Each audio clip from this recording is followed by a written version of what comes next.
Bonjour à tous, c'est votre Glad.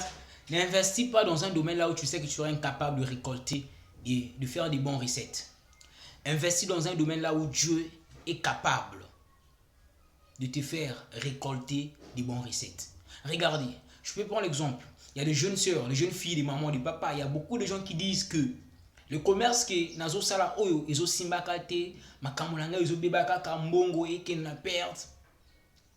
Nzamba tikinga nzamba za wapi. En fait, j'aimerais te dire un truc. Lorsque tu as l'argent, c'est ce qu'on appelle les biens de première nécessité. Lorsque tu as l'argent, ne fais pas des activités d'après ce que tu vois marcher dans le quartier. D'après ce que toi tu veux faire, non. Mais fais tes affaires, fais tes activités d'après ce que Dieu veut que tu fais.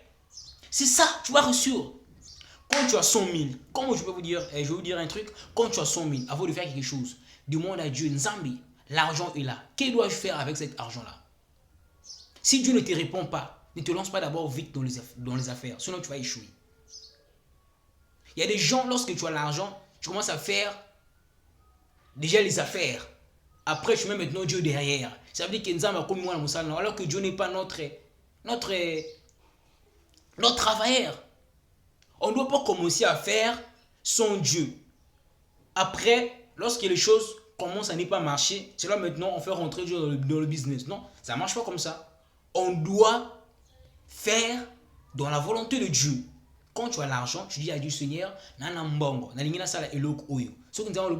investis dans un domaine de solar. Tu fais des solar, tu achètes tes ballons de solar, tu fais. Mais si Dieu ne te dit rien, ne te lance pas. Quand tu vas te lancer, tant que tu vas dire quoi?